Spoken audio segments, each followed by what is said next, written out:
2009년 6월 1일 브라질 리우데자네이루를 출발한 한 여객기가 프랑스 파리로 향하고 있었습니다. 탑승객은 228명.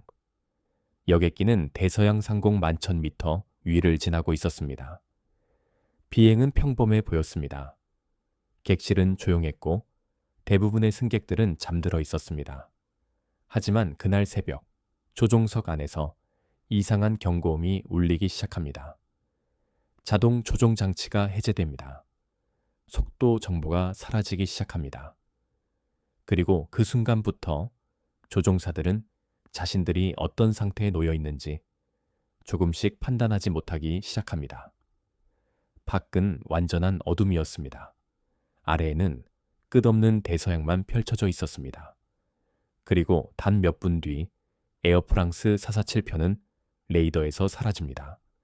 하지만 더 이상했던 건 추락이 시작된 뒤에도 조종사들조차 자신들이 실제로 추락하고 있다는 사실을 끝까지 제대로 인식하지 못하고 있었다는 점입니다.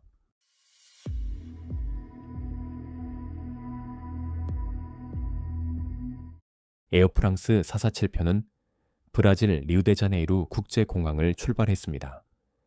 목적지는 프랑스 파리. 장거리 국제선이었고 기체는 최신형 에어버스 A330 기종이었습니다. 당시 이 항공기는 매우 안전한 기종으로 평가받고 있었습니다. 기체 이상 보고 역시 없었습니다. 승객 대부분은 긴 야간 비행을 위해 잠들 준비를 하고 있었습니다. 객실 조명은 어둡게 낮춰져 있었고 창밖에는 아무것도 보이지 않았습니다. 비행기는 대서양 상공을 안정적으로 지나가고 있었습니다. 하지만 문제는 곧 지나게 될 구간이었습니다. 적도 북은 대서양. 조종사들 사이에서는 기상 변화가 매우 거칠기로 유명한 지역이었습니다. 거대한 정난운, 강한 난기류, 그리고 예측하기 어려운 급격한 기압 변화까지.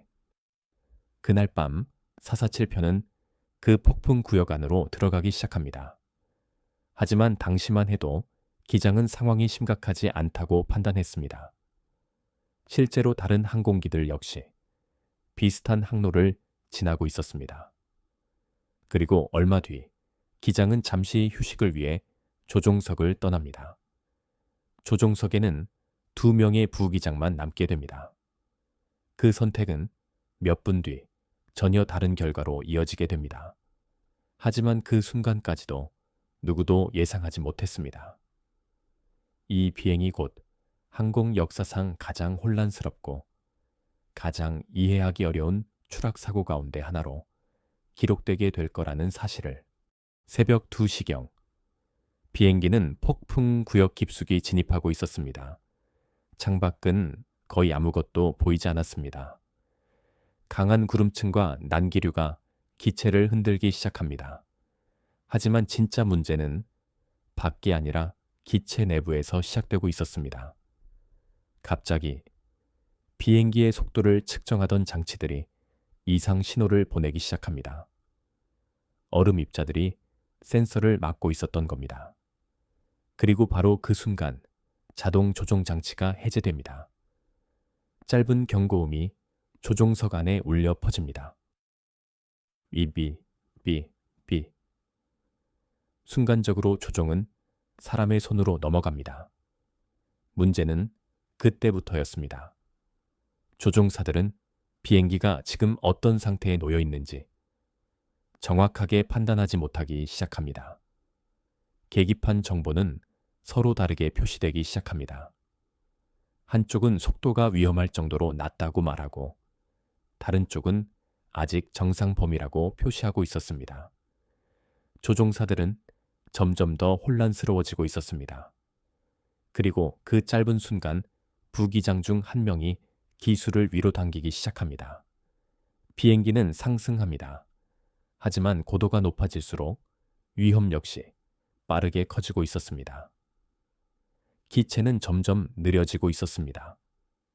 잠시 뒤 조종석 안에 또 다른 경고가 울립니다.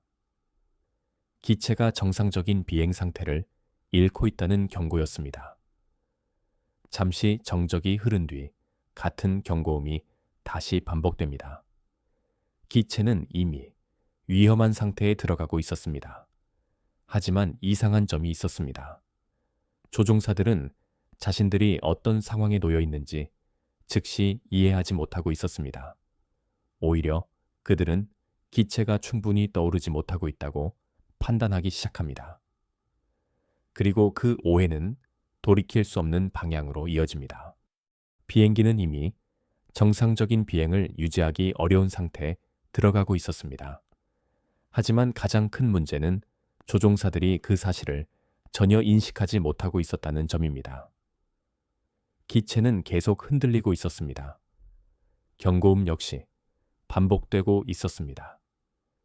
계기판 정보는 서로 맞지 않았고 조종석 안의 대화는 점점 빨라지기 시작합니다. 누군가는 기체를 다시 올리려 했고 누군가는 지금 벌어지고 있는 상황 자체를 이해하려 했습니다. 하지만 아무도 전체 상황을 완전히 파악하지 못하고 있었습니다. 그리고 그 순간부터 비행기는 사실상 추락하고 있었습니다. 하지만 이상하게도 기수는 계속 위를 향하고 있었습니다. 상식적으로 이해하기 어려운 상황이었습니다. 기수를 올리고 있는데도 비행기는 계속 고도를 잃고 있었던 겁니다. 이미 기체는 공기를 제대로 붙잡지 못하고 있었습니다. 기수를 올릴수록 기체는 더 빠르게 힘을 잃고 있었습니다. 하지만 조종석 안에서는 그 사실을 명확히 인지한 사람이 없었습니다. 같은 경고는 계속 반복되고 있었습니다. 비행기가 더 이상 정상적인 상태를 유지할 수 없다는 신호. 그리고 다시 같은 경고음. 그 소리는 몇 분 동안 조종석 안을 끊임없이 채우기 시작합니다. 밖은 완전한 어둠이었습니다. 수평선도 보이지 않았고 바다 역시 보이지 않았습니다. 오직 계기판과 반복되는 경고음만 존재했습니다. 인간의 감각은 그 환경 안에서 쉽게 방향을 잃게 됩니다. 그리고 지금 조종사들의 판단 역시 조금씩 무너지고 있었습니다. 잠시 뒤 휴식을 취하던 기장이 조종석으로 돌아옵니다. 하지만 상황은 이미 심각해져 있었습니다. 경고음은 계속 울리고 있었고 조종석 안의 대화 역시 혼란스러워지고 있었습니다. 기장은 빠르게 상황 파악을 시도합니다. 하지만 문제는 너무 많은 정보가 동시에 충돌하고 있었다는 점입니다. 속도 정보는 계속 흔들리고 있었고 고도는 빠르게 떨어지고 있었습니다. 게다가 기체 반응까지 정상적이지 않았습니다. 그리고 그 순간 가장 치명적인 문제가 드러납니다. 한 명은 기술을 계속 올리려 했고 다른 한 명은 반대로 기술을 내리려 하고 있었습니다. 하지만 서로의 조작을 바로 인식하지 못하고 있었던 겁니다. 조종석 안에서는 누가 정확히 비행기를 조종하고 있는지조차 점점 흐려지고 있었습니다. 시간은 계속 흐릅니다. 대서양 한가운데 10,000m 상공. 그리고 비행기는 계속 추락하고 있었습니다. 기장은 반복해서 묻기 시작합니다. 대체 무슨 일이 벌어지고 있는 거지? 하지만 그 질문에 누구도 명확히 답하지 못합니다. 그 안에 있던 조종사들은 충분한 경험과 훈련을 갖춘 사람들이었습니다. 하지만 이상하게도 가장 중요한 단 하나의 사실만은 끝까지 정확하게 인식되지 않고 있었습니다. 비행기가 이미 더 이상 정상적으로 날 수 없는 상태에 들어가 있었다는 사실. 그리고 그것과 함께 사고를 막을 수 있었던 마지막 기회 역시 빠르게 사라지고 있었습니다. 조종석 음성 기록에는 계속해서 같은 소리가 남아 있습니다. 비행기가 위험하다는 경고음. 잠시 뒤 다시 같은 경고음.